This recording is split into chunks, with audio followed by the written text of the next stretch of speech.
क्यों इतना प्रेशर यहाँ देखने को मिल रहा है और आगे के लिए गाइडेंस क्या है। लेकिन जैन साहब, आपसे इस पर व्यू लेना चाहेंगे क्योंकि ये एक ऐसी स्पेस का स्टॉक है जिसको लेकर हमारे गेस्ट पैनलिस्ट काफी बुलिश रहे हैं, काफी पॉजिटिव रहे हैं।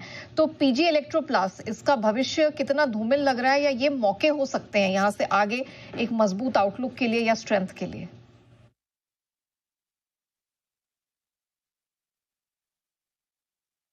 हाँ देखिए, ये एक स्टॉक ऐसा है जिसको मैंने आज तक कभी रेकमेंड नहीं किया। वेरी फ्रैंकली मुझे वैल्यूएशंस के लिहाज से महंगा लगता है ये पूरा सेक्टर। हालांकि देखिए सब बहुत बड़े आउट परफॉर्मर्स रहे हैं, मल्टी बैगर्स भी रहे हैं, भले वो डिक्सन हो, पीजी इलेक्ट्रोप्लास्ट हो, और ये बहुत सारे और भी स्पेस की कंपनियां, ईएमएस वाली कंपनियां बढ़िया कर रही है।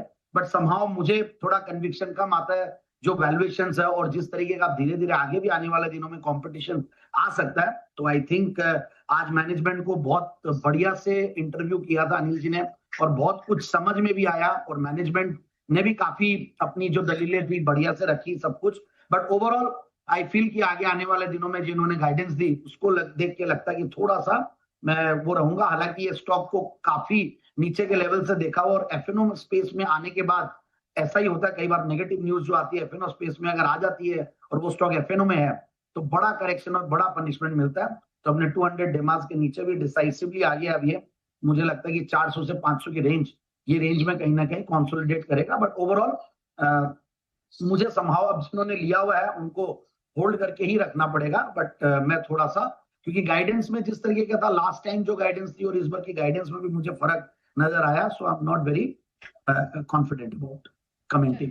ओके, तो आगे के लिए हालात इतने खराब तो नहीं लग रहे, लेकिन ये गिरावट आई क्यों? अब पिछले हफ्ते भी लोअर सर्किट लगा, आज भी 14-15% नीचे।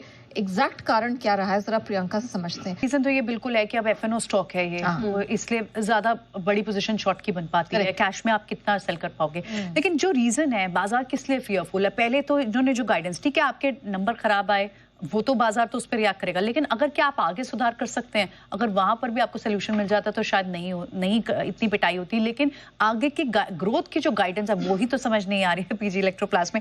अगर आप इनकी डिफरेंट कैटेगरीज की देखें तो किस किस फ्रंट पे देखिए उन्होंने अपनी ग्रोथ गाइडेंस को कट किया। रेवेन्यू ग्रोथ गाइडेंस पहले 33% पहले गाइड की थी, उसे कट करा है, 17 से 19% का बैंड बताया।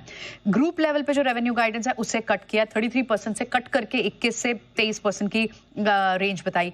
पैट की गाइडेंस उसे 23% घटा दिया। प्रोडक्ट बिजनेस रेवेन्यू गाइडेंस उसे भी घटा दिया, 35% से घटाकर उसे 17 से 21% घटा दिया।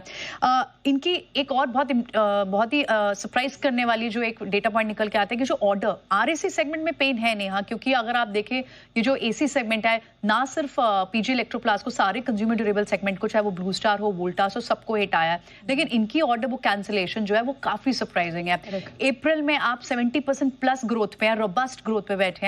मई मंथ में वो मॉडरेट होती है 18% और जून और जुलाई में तो 70% तक ऑर्डर कैंसिल हो जाते हैं। सो मतलब दिस इज वेरी सरप्राइजिंग, क्योंकि बहुत सारी बाकी कंपनियां गाइडेंस दे रही थी कि अगला क्वार्टर भी पेनफुल है, लेकिन ये थोड़ा सरप्राइज आया जैसे इनके केस में आया। उसके अलावा बाजार जो फियरफुल है किसी चीजों, कुछ और चीजों को लेकर भी इनके पास बहुत बड़ी इन्वेंट्री पड़ी है, अभी अनसोल्ड इन्वेंट्री बढ़ जाएगी, जिसमें से काफी बड़ा कंपोनेंट रॉ मटेरियल का है। QIP कंपनी ने दिसंबर 2024 में किया, फंड रेज किए और उसके कुछ महीनों बाद ही प्रमोटर ने लगभग 5%, 5.62% की इक्विटी की अपना स्टेक बेच दिया वाया ब्लॉक डील, जहां से 1177 करोड़ रेज किए। ये एक बड़ा बाजार इसको लेके फियरफुल है। लास्ट जो कंपनी का केपेक्स का गाइडेंस है वो भी घटा दिया, रिवाइज कर दिया। पहले कहा कंपनी ने 800-900 करोड़ निवेश करने थे FY26 के लिए, उसे घटाकर अब लगभग 700-750 करोड़ के, भले ही कट 100 करोड़ का हो लेकिन गाइडेंस तो रिवाइज हुई है केपेक्स की। तो ये सारी चीजें हैं जिससे कि थोड़ा सा मार्केट पार्टिसिपेंट्स और इन्वेस्टर्स फियरफुल थे कि आप देख रहे हैं कि 35% सिर्फ 2 दिन में स्लिड हो गया स्टॉक। नहीं, इनफैक्ट आज जब हम लोग गुप्ता जी से जो उनके एमडी से बात भी कर रहे थे तो उन्होंने ये बात कही थी कि इन्वेंट्री को लेकर आपको थोड़ा सरप्राइज या शॉक लग रहा होगा, लेकिन लेट अक्टूबर या अर्ली नवंबर के आसपास उन्होंने ये भरोसा दिलाया अपने निवेशकों को, इनफैक्ट व्यूअर्स को हमारे माध्यम से, कि वो नॉर्मलाइज होते हुए। दिस इज व्हाट नेहा की बाजार फैक्टर इन कर रहा है कि 2 से 3 क्वार्टर का और पेन है, समय लगेगा। एग्जैक्टली या तो